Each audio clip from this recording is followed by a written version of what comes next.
He said this is going to be a doozy. He's not wrong, actually. The index up 5.7%. You go through some of these numbers. We'll do that with Stu right now. But yeah, you weren't wrong, Stu, were you?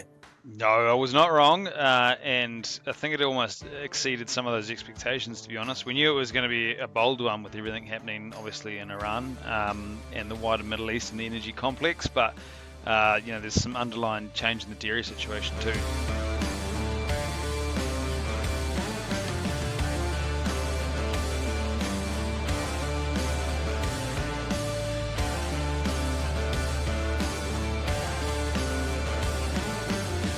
G'day everyone, welcome into another edition of the program. Coming up for you today, standalone with our man in Chicago, Stu Davison from HighGround Dairy. Of course, a lot going on this week with geopolitical tensions, to put it mildly.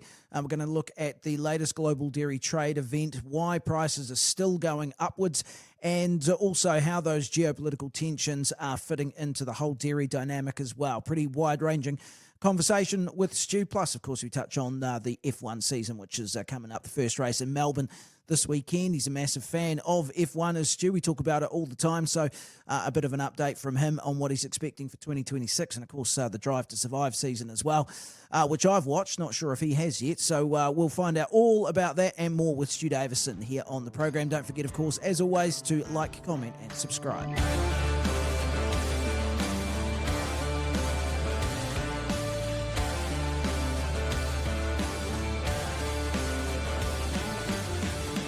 Okay, GDT Wednesday, and Stu Davison, I think he emailed me yesterday from HighGround Dairy over in Chicago, and he said this is going to be a doozy. He's not wrong, actually. The index up 5.7%. You go through some of these numbers. We'll do that with Stu right now. But yeah, you weren't wrong, Stu, were you?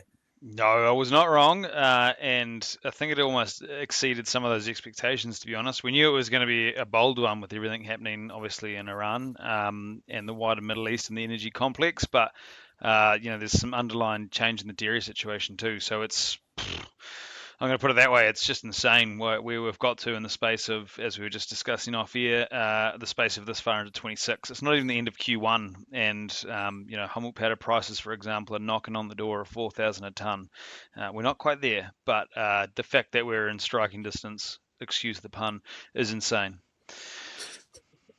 Okay, so yeah, whole milk up 4.5, the skim milk up 9.1. You got AMF up 5.7, butter up 6.1, cheddar up 4.3. As I said, overall up 5.7. So where do we start? Do we start with what's happening in the dairy sector, or do we start with what's happening in the geopolitical sphere? I'll leave that one open to you. Yeah, let's go. Sorry about that. Yeah, I was going to say either way you roll that dice is a tough one. Let's go dairy because it's a little bit more fun. But it is all interlinked. Let's be broad at the start. It is definitely all interlinked. The dairy market at the moment is still driving higher off the back of sort of tight supply in terms of physical product. And so what I mean by tight supply, because everyone knows how much more milk they've made this season, it's not of milk, it's actually of the right product. So the problem that the market's faced up against so far in 26 has been getting their hands on the correct product. And the correct product for the most case has been skim milk powder. The last 2 or 3 years, it's been the most boring commodity in the market, traded sideways at very tight ranges. And what the market was missing under the covers was the protein market, and so a lot of skim solids ending up into the protein market. We've seen protein end up on Doritos, we've seen protein in water, we've seen protein everywhere, to the point the market can't get enough. And so those processes that can take those skim solids and make them into a higher fractionation of protein have been doing that. And those buyers of skim solids that thought with all the milk around they wouldn't have any problems getting at the stuff, have found they have not got the stuff. And so that sort of lit the fuse, and we're still seeing the back end of that now. So skim milk powder prices, as you mentioned, jumped today, so we're into the 3,000 a ton range. You're actually a long way ahead of that mark already. We broke through that mark at this auction. We struggled at the last one. We blew through it at this auction, and the market just can't get enough of the non-fat product. So that's driven things. On top of that, we've seen increased demand from China so far this year.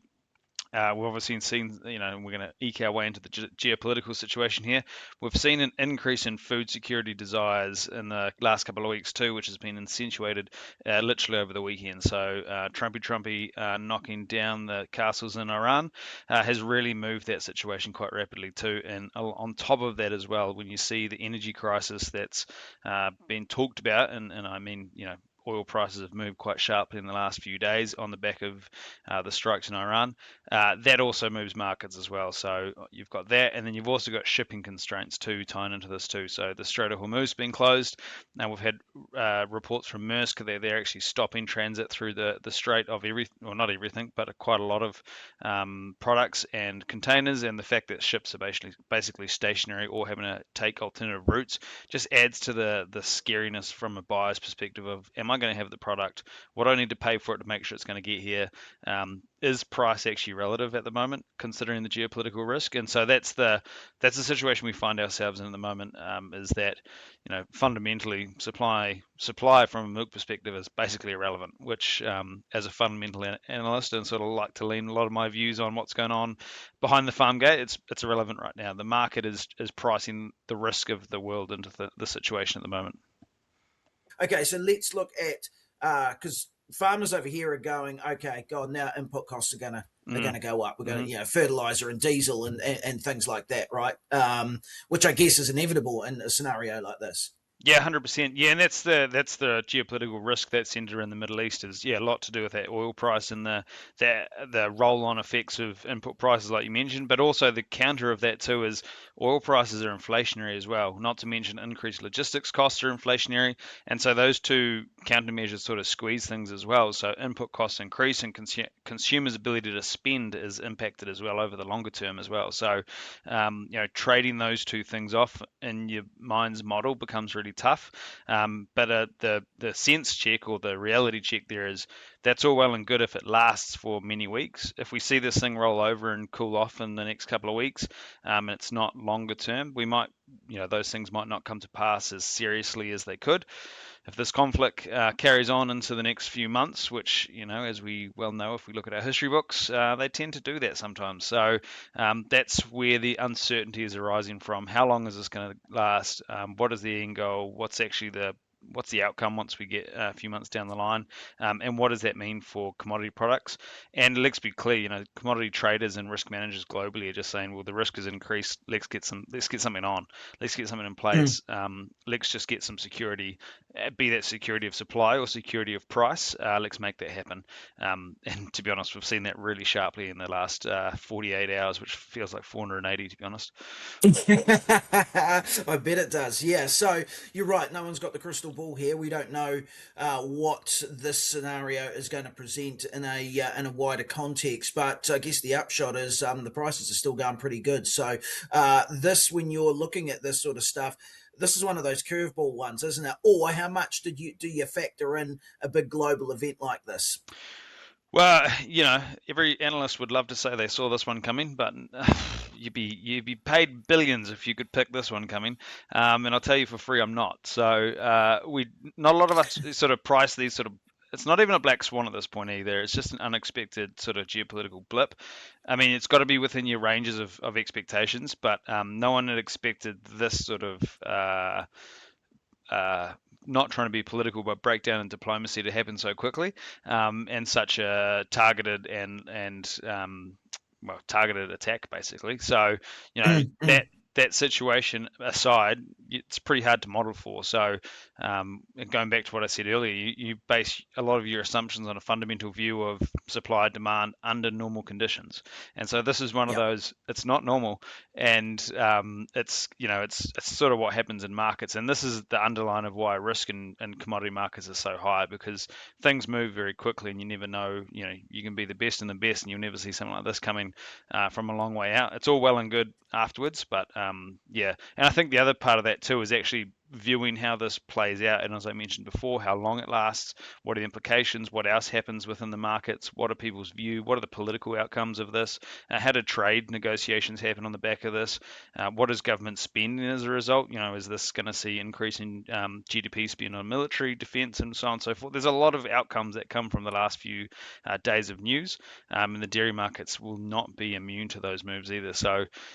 while the crystal ball is definitely murky, it's very hard to look forward, even near term. So I think, near term, the futures market, which is probably our best bet of the hive minds of the dairy world, they're pricing in, risk to continue through the tail end of the current dairy season in New Zealand. So that's through to sort of May, June. Whole milk powder futures, for example, are trading at about 3,800 a tonne. They'll probably see a bit of a tickle higher when the futures market opens today. And likewise, milk price futures are trading at that 974, 976 for the current season. We'll probably see them tick a bit higher. We've seen the US dollar actually strengthen back to close to the 100 mark for the US dollar index. The Kiwi dollar, as a result, declined. That's added a bit of value to our imports as our exports as a result. It goes back into that conversation around costs on farm, though. But the market from where we were just 2 weeks ago to where we are now has shifted dramatically. And so, you take yourself back to the end of December, we were talking sort of close to what we call it, under $9.50 milk prices for the current season, and now we're knocking on the door at $10. That's volatility 101, and the outlook for next season is much the same. We don't have a clear sight on volatility reducing in the near term. Because I think since we last spoke, I'm pretty sure, like a couple of weeks ago, as you say, a lot's happened in 2 weeks. I'm pretty sure Fonterra's up the midpoint as well, haven't they? They revised within that 2 week period, and that it was actually tracking north as well. So God knows what's going to happen next time they come out with one. It depends what happens, I suppose. Yeah, and I think they communicated quite nicely on that one too, in terms of, they were cautious to pop their milk price forecast back to that 950 mark after dropping back lower, but they also left the range wide, and they acknowledged the level of volatility. And the boys and girls at Fonterra are incredible on their forecasting overall in a very volatile market. And I think that communication of just how wide the range is and what's going on in the markets at this point in time, they've been proven quite true. So quite an impressive result. But again, we don't know for certain until the end of the September, when the milk price gets washed up, and all eyes should be into next season's milk price too, because it's all going to be interesting again. Dude, seriously, wow, it's it's amazing. It'll give a man virtually no chance to watch the new Drive to Survive season either. No, not at all. Well, I mean, I've got 3/4 of the way through the first episode, and I got a red flag on that one from the wife, and then haven't got back into it yet. So we will have to try and get that done before the Melbourne GP this weekend, which I can tell you we're looking forward to. Oh yeah, can't wait for that. It's going to be amazing. Okay. I've managed to knock it all off. I clearly don't have as much to do as you do. Oh well, I'm happy that you're back ahead of me. This means you've got right back into the fandom. So this is great. Yeah, it's amazing how much. Probably this time last year, I was very indifferent to Max Verstappen, but it was so cool. You'll love seeing him when he makes that run that he did last season, toward the back end. Oh yeah, he was pushing for the championship. It's like a completely different person. It's like you see a different Max Verstappen entirely, and it's really fun to watch him. Actually, it's really cool. Yeah, he's a brilliant sportsman. It's pretty cool. I tell you, if it wasn't for the kibosh from the wife of not being allowed to watch it while I'm on my own, then I would definitely be thrilled already. I tell you that for free. I might have to actually negotiate for that, considering I'm back on the road in the next few weeks. But I think the other one. Max is definitely up for contention, but in talking about turning or changing fandom, I must admit, with Audi being on the grid this year, taking over Team Sauber, I'm an Audi fan through and through. You have to go back to their legendary phase through Le Mans when they brought out the diesels. That was an incredible time in racing. So to see them on the F1 grid, I might still love Max Verstappen, but you might see a bit of Audi fandom come out of me over the next year. Look at that! Yeah, it's a bit of a change. I'm pretty excited to see them. They're sort of my potentially upsetting team, but they're not going to be great in the first year. But it's going to be fun to see them competing. Yeah, divided loyalties for Stu Davison. Yeah. This is also big news. Yeah, so and just that, you'll watch the series. It's funny. It's almost like the Netflix series. I was watching it, and it's like, oh wow, it's so far removed from the original one, that one, and they obviously couldn't get access to the top drivers back then, and they focused a lot on the smaller teams, and it was really quite compelling. And now basically all they do is focus on the big teams, right? And yeah. It's completely shifted, but it's like they've become part of the F1 landscape now. And I was looking at it going, oh my God, this show is kind of, almost jumping the shark here a little bit. And then I thought, well, but that is kind of Formula One. And I think the two of them are just working together, and they're just making this thing bigger than ever. Compounding completely, yeah, and it's pretty cool to see. Expectation is probably leading a few new fans into the game as well, which is cool. The funny thing though is now that the wife is so embedded into the world of F1, she gets annoyed with what's the commentator's name that keeps whatever his name is. He keeps, you know the one. I know the guy, the British guy. Yes. His name will come to me once we hang up here. But his commentary throughout the whole thing just drives her insane. I'm like, it's not for you. It's for the new people to sort of link the situation together. You understand. You watched every race. You know what's going on. But that dichotomy between bringing people in and keeping the true fans in place and getting the inside and out, or inside word to behind the paddock and understanding the personalities, it's great. It's a brilliant way to sort of understand and see the last year's season and then get ready for the new one. It's a great, well timed from Netflix, I got to say.